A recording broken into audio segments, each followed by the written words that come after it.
Sabalaka! Lakanamakayataka! Yukunamakahallakanaha!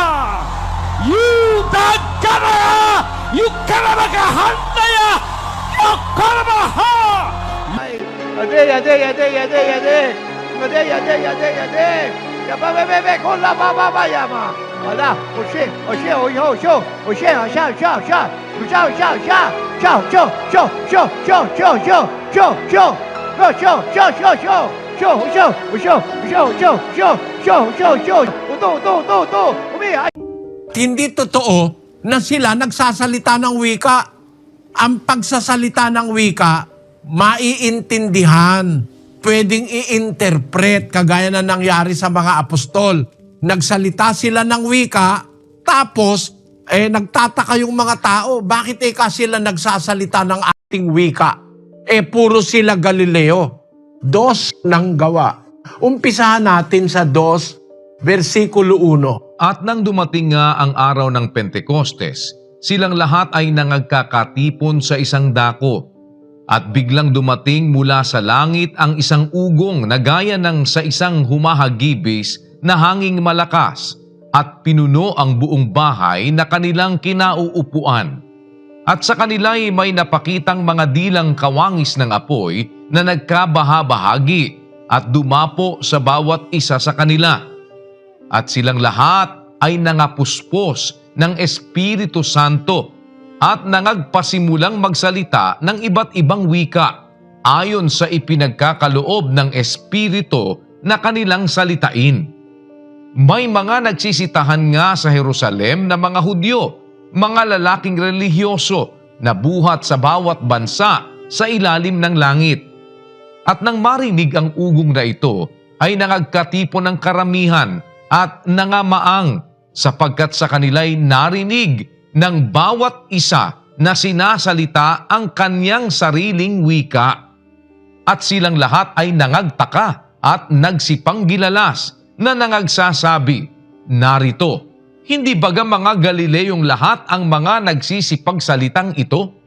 At bakit nga naririnig ng bawat isa sa atin ang ating sariling wikang kinamulatan?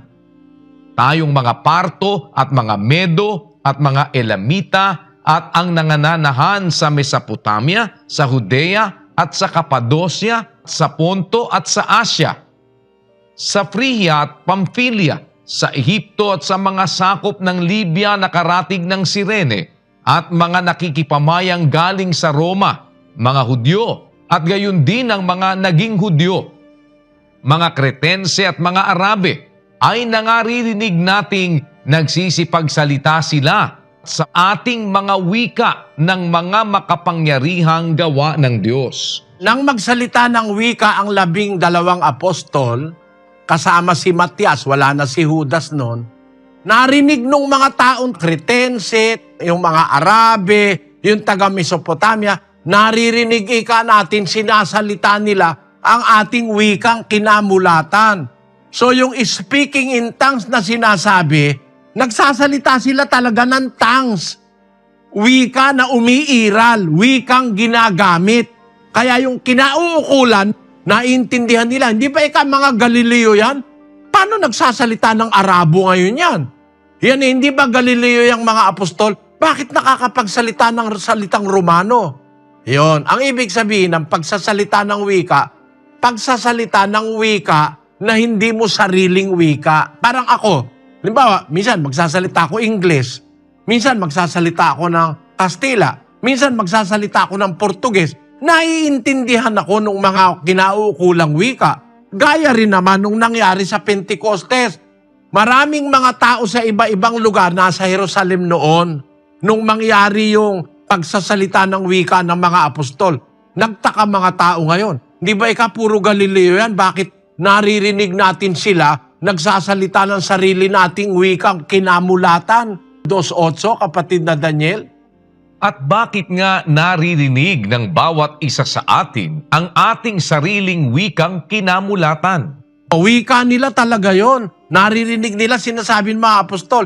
Itong mga sasalita rin ng wika, kung ano pinagsasabi, walang nakakaintindi. Bakit? Inimbento lang. Hindi nagsasalita ng wika yon. speaking in tongue, hindi totoo yun. Iniimbento lang nila para kunyari palitawin, papatungan ng kamay, tapos manginginig, babaksak, tapos magsasalita ng wika. Kung ano-ano pinagsasabi, wala namang makakaintindi. Bawal nga ni Kristo yan bawal ng mga apostol Basahin natin ang 14:27 ng unang Korinto. Kung nagsasalita ang sino man ng wika, maging dalawa o huwag higit sa 3 at sunod-sunod at ang isa'y magpaliwanag. Datapwat kung walang tagapagpaliwanag ay tumahimik siya sa iglesia at siya'y magsalita sa kanyang sarili at sa Diyos. Mahimik ka pag walang magpapaliwanag, pag walang interpreter. Basahin mo sa Ingles, kapatid na Daniel. If any man speak in an unknown tongue, let it be by 2, or at the most by 3, and that by course, and let one interpret. But if there be no interpreter, let him keep silence in the church.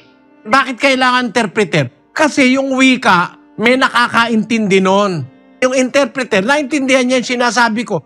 Ibig sabihin, kasi yung wika na yon talagang buhay yon, ginagamit yon, may lahing gumagamit nun. Kaya nangangailangan, pag magsasalita ng ibang wika, unknown tongue. Bakit unknown? Sa mga taga-Korinto, ang wika nila halimbawa Grego, may magsasalita ng hindi Grego.